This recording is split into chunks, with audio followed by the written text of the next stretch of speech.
നമസ്കാരം. വിഘ്നേശ്വര ജ്യോതിഷത്തിലേക്ക് സ്വാഗതം. ഞാൻ രാജേഷ് കുമാർ. ഇന്നിവിടെ പറയാൻ പോകുന്നത് ലക്ഷ്മി ഗായത്രി മന്ത്രത്തെക്കുറിച്ചാണ്.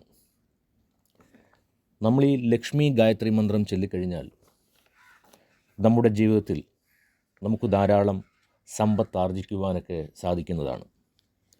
നമുക്കിങ്ങനെയെങ്കിലൊക്കെ സമ്പത്ത് ആർജിക്കണമെന്നുണ്ടെങ്കിൽ തന്നെ തീർച്ചയായിട്ടും ലക്ഷ്മി ദേവിയുടെ കടാക്ഷമുണ്ടെങ്കിലേ നടക്കത്തുള്ളൂ. അപ്പോൾ നമ്മുടേതായിട്ടുള്ള ഇങ്ങനെയുള്ള സകല ആഗ്രഹങ്ങളെയും സഫലമാക്കുവാനും അതോടൊപ്പം തന്നെ നല്ല ഓർമ്മശക്തി നൽകുന്നതോടൊപ്പം നമ്മൾ ഈ മന്ത്രം ചെല്ലുമ്പോൾ തീർച്ചയായിട്ടും നമുക്കൊരു സുരക്ഷ നമുക്കുണ്ടാകുന്നതുമാണ്. അപ്പോൾ ഇങ്ങനെയുള്ള മന്ത്രം ചൊല്ലിക്കഴിഞ്ഞാൽ നമ്മുടെ നിത്യജപത്താൽ അത് നല്ല ആരോഗ്യവും ദീർഘായുസ്സുമൊക്കെ നമുക്ക് ലഭിക്കുന്നതാണ്. പ്രത്യേകിച്ച് ലക്ഷ്മി ഗായത്രി മന്ത്രമൊക്കെ നമ്മൾ ഒരു 21 രൂപയൊക്കെ നമ്മൾ ചെല്ലുമ്പോൾ തീർച്ചയായിട്ടും നമുക്ക് അത്ഭുതകരമായിട്ടുള്ള മാറ്റങ്ങളായിരിക്കും നമുക്ക് വരുന്നത്. ഇതൊക്കെയെന്ന് പറയുമ്പോൾ നമ്മൾ ഒറ്റയ്ക്കൊക്കെയാണ് നമ്മൾ കുളിച്ച് ശരീരശുദ്ധി മനഃശുദ്ധിയൊക്കെ വരുത്തി തീർച്ചയായിട്ടും നമ്മൾ ഉരുവിടുമ്പോൾ നമുക്ക് എന്ത് കാര്യമാണ് നമുക്ക് നിറവേറ്റുന്നത്? ഒരുപാട് കാര്യങ്ങൾ നമ്മുടെ മനസ്സിൽ വിചാരിക്കരുത്. നമുക്ക് വേണ്ടുന്ന കാര്യം എന്താണോ, അത് സമ്പത്താണെങ്കിൽ സമ്പത്തിൻ്റെ കാര്യം, അതല്ല ജോലിയുടെ കാര്യമാണെങ്കിൽ ജോലിയുടെ കാര്യം, അതല്ല തുടർന്ന് കുട്ടികൾക്ക് പഠിക്കുന്ന കാര്യമാണെങ്കിൽ വിദ്യാഭ്യാസത്തിൻ്റെ കാര്യമാണെങ്കിൽ വിദ്യാഭ്യാസത്തിൻ്റെ കാര്യം. അപ്പോൾ ഇത് അങ്ങനെ നമ്മളെ മനസ്സിൽ വിചാരിക്കുന്ന രീതിയിൽ അപ്പോൾ നമ്മളിത് ചെല്ലുമ്പോൾ ഒരു 10-21 ദിവസമൊക്കെ ആകുമ്പോൾ തന്നെ തീർച്ചയായിട്ടും നിങ്ങൾക്കതിനകത്ത് മാറ്റം വന്നിരിക്കും.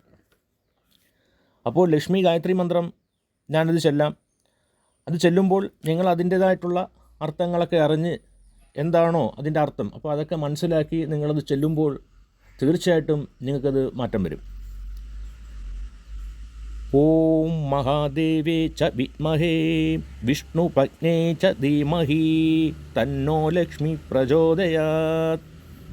ഓം ദേവതകളിൽ ശ്രേഷ്ഠയായ ദേവിയെ ഞാൻ ധ്യാനിക്കുന്നു. വിഷ്ണുദേവൻ്റെ പത്നിയായ ലക്ഷ്മി ദേവി എനിക്ക് വർദ്ധിച്ച ബുദ്ധി നൽകി അനുഗ്രഹിച്ചാലും. അല്ലയോ ലക്ഷ്മി ദേവി, എൻ്റെ മനസ്സിൽ വെളിച്ചം നൽകി അനുഗ്രഹിച്ചാലും. കാരണം നമുക്ക് ലക്ഷ്മി ദേവി ബുദ്ധി നൽകിയെങ്കിൽ മാത്രമേ നമുക്ക് തീർച്ചയായിട്ടും വിദ്യാഭ്യാസമായാലും അല്ലെങ്കിൽ ജോബിൻ്റെ കാര്യമാണെങ്കിലും എന്ത് കാര്യമാണെങ്കിലും ശരി തന്നെ നമുക്ക് ലക്ഷ്മി ദേവിയുടെ അനുഗ്രഹം വേണം. ആ ലക്ഷ്മി ദേവിയുടെ അനുഗ്രഹമുണ്ടെങ്കിൽ തീർച്ചയായിട്ടും നമ്മൾ മനസ്സിലിരുത്തി നമ്മൾ ഈ ഗായത്രി മന്ത്രം, ലക്ഷ്മി ഗായത്രി മന്ത്രം നമ്മൾ ചൊല്ലിക്കഴിഞ്ഞാൽ അതിൽ കൂടെ മാറ്റങ്ങൾ വരും. നിങ്ങൾ വിചാരിക്കുന്നതായിട്ടുള്ള സമ്പത്തുണ്ടാവും, ആയുരാരോഗ്യമുണ്ടാവും, എല്ലാം ഉണ്ടാവുന്നതാണ്. അപ്പോൾ നിങ്ങൾ ഇത് 21 കുറയാതെ നിങ്ങൾ ഈ ലക്ഷ്മി ഗായത്രി മന്ത്രം ചൊല്ലുക.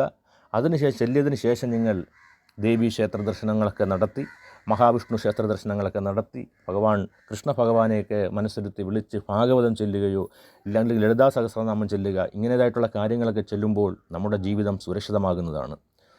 ദേവീ ദേവന്മാരുടെ കൃപാകടാക്ഷവും അനുഗ്രഹമുണ്ടെങ്കിൽ മാത്രമേ നമുക്ക് ജീവിതത്തിൽ രക്ഷപ്പെടാൻ സാധിക്കത്തുള്ളൂ. അല്ലാത്തവരെ സംബന്ധിച്ചിടത്തോളം ഏറ്റവും വലിയ സമ്പത്തിനുടമയായ കോടീശ്വരന്മാരായാലും ആര് തന്നെ ആയിക്കഴിഞ്ഞാലും അവരുടെ എല്ലാത്തിൻ്റെയും മുമ്പിൽ തീർച്ചയായിട്ടും ഭഗവാന്റെ കൃപാകടാക്ഷം ഉള്ളതുകൊണ്ടാണ്. ഇപ്പോൾ നമുക്ക് ശനിദശ വരുന്നു, നമ്മൾ നേരെ അയ്യപ്പസ്വാമിയെ മുറുകെ പിടിച്ചു, അയ്യപ്പസ്വാമി നമ്മൾ പ്രാർത്ഥിച്ചു കഴിഞ്ഞാൽ തീർച്ചയായിട്ടും നമ്മളെ ശനിദോഷമുണ്ടെങ്കിൽ ആ ശനി പോലും നമ്മളെ വലിയ രീതിയിൽ ബാധിക്കത്തില്ല. അപ്പോൾ അതിൽ നിങ്ങൾക്ക് ശനി ഭഗവാന്റെ അനുഗ്രഹവും കിട്ടും എന്ന് പറയുന്ന കണക്കാണ് ലക്ഷ്മി ഗായത്രി മന്ത്രം. നമ്മൾ ഉചിതമായ മാർഗങ്ങളിലൂടെ ധാരാളം നമുക്ക് സമ്പത്ത് ആർജിക്കണം അല്ലെങ്കിൽ അതിന് ബുദ്ധി ലഭിക്കണമെന്നുണ്ടെങ്കിൽ നമുക്ക് ലക്ഷ്മി ഗായത്രി മന്ത്രം കൂടിയേ മതിയാവത്തുള്ളൂ. അപ്പോൾ അത് നിങ്ങൾ മനസ്സിലിരുത്തി നല്ല രീതിയിൽ ചെല്ലുക. നന്ദി, നമസ്കാരം.